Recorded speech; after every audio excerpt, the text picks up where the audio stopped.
A veces cuando uno tiene que leer qué es lo que pasa en este contexto, yo digo leer al término también analizar, ¿no?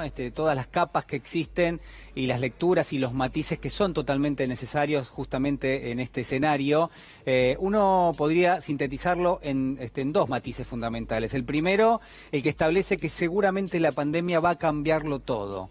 El segundo, el que dice que nada va a cambiar y que en todo caso reanudaremos en algún momento aquello que traíamos hasta aquí. Lo mismo pasa en la política.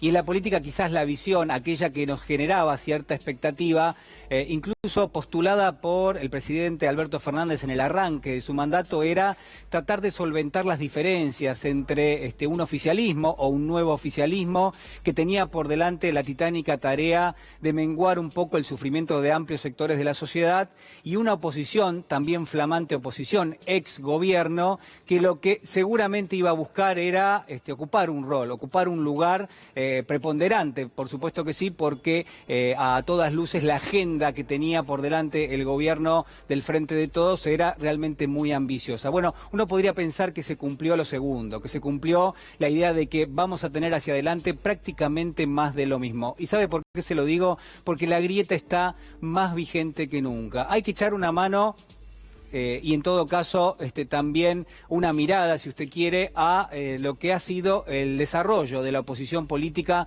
en las últimas semanas. Se nota de una forma muy fidedigna que se recuperan los peores instrumentos, los peores mecanismos que han trazado quizás aquellos que han sido los líderes y que son los líderes de la coalición política. Por ejemplo, esto que ustedes van a ver en pantalla, eso es lo que ha suscitado la presencia del expresidente Mauricio Macri allí en la ciudad de París, donde los planteos son totalmente legítimos, quiero decirlo, ¿no?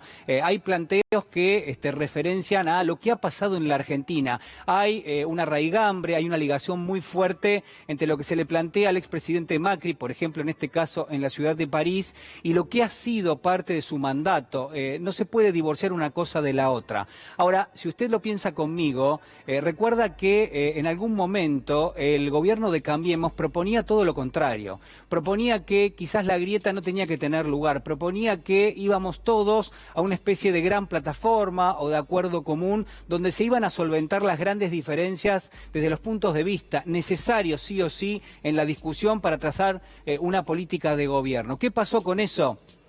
Haga memoria conmigo, ¿qué pasó con eso? Bueno, lo que pasó fue que el resultado de las políticas que aplicó el gobierno de Cambiemos en los primeros 2 años trajeron muy rápidamente la crisis económica a la Argentina. Trajeron también, al mismo tiempo, una falencia muy fuerte en la gestión pública. Y todo esto lo que hizo es virar en gran medida al libreto que manejaba en aquel momento el gobierno, hoy oposición política, y uno podría consignar que allí cambió absolutamente todo. Dejó de lado Macri el libreto, el guión, aquel que había utilizado para llegar al poder, y a cambio se ubicó en un lugar, quizás uno podría decir a la derecha de la derecha prácticamente, para tratar de volverlo todo mucho más ideológico y todo, uno podría decir, hasta menos consensuado, menos debatido, menos discutido, póngale el término que quiera. Y así se sigue en esta actualidad que vivimos. A pesar del escenario totalmente singular, a pesar del escenario totalmente inédito, es una oposición política que como metodología lo que utiliza es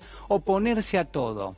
Pero yo podría asegurarle en este contexto que hay 2 situaciones que hay que marcar. La primera, la sustracción de la realidad, un eje común prácticamente a todos los planteos de la oposición política. La oposición da un paso al costado, se aleja de los términos reales de la discusión y lo que hace es señalar con el dedo, pero claro, la argumentación no existe.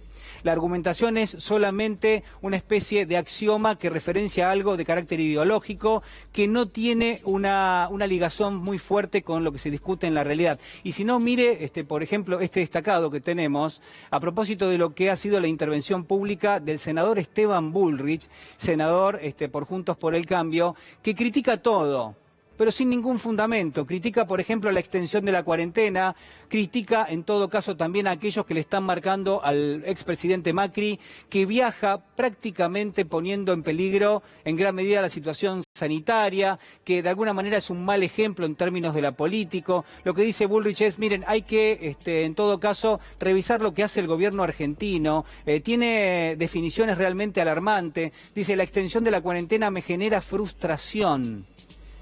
Y por supuesto no hay nada detrás. Es más, si usted revisa, no lo vamos a hacer ahora, pero si usted revisa las declaraciones, va a ver que entra en una serie de contradicciones realmente fundamentales, que no caben en ninguna cabeza de un dirigente político. ¿Cómo uno puede entrar en tantas contradicciones en solamente 2 párrafos de texto? Bueno, esto es lo que hace Esteban Bullrich. Entonces, lo que descubrimos es que no solamente al mejor estilo Macri, la oposición se sustrae de la realidad para señalar con el dedo, sino que también lo que estamos viendo lentamente es que existe ese ejercicio de oponerse a todo sin argumentar absolutamente nada.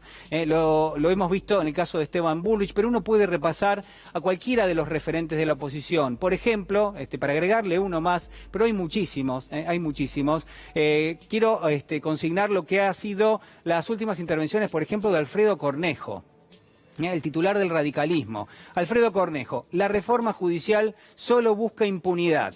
Un latiguillo, una frase que ha sido repetida hasta el hartazgo durante el fin de semana. Hay, yo le diría, cientos de artículos periodísticos que tienen esta misma impronta. Es decir, lo que se señala es que en la Argentina no es necesaria una reforma judicial porque la que ha puesto en marcha el gobierno, que por supuesto tiene que ser debatida en el Congreso, lo que busca es la impunidad. Y cuando uno busca, en los fundamentos no existe absolutamente nada. Entonces, no solamente hablamos de sustraerse de la realidad, de divorciarse de la realidad para hacer una crítica, esto que vemos permanentemente en Mauricio Macri y que veíamos ya hace mucho tiempo en Elisa Carrió, sino que también a esto se agrega esto otro, es decir, la intolerancia per se, la intolerancia por la intolerancia en sí. Casi yo podría decir el hilván del odio prácticamente puesto al servicio de la ideología y en gran medida quitándoselo a algo tan necesario como es el debate en este contexto. Bueno, de eso estamos hablando en este mismo momento, de oponerse a todo como la metodología que por supuesto en esta instancia no necesita nuestro país.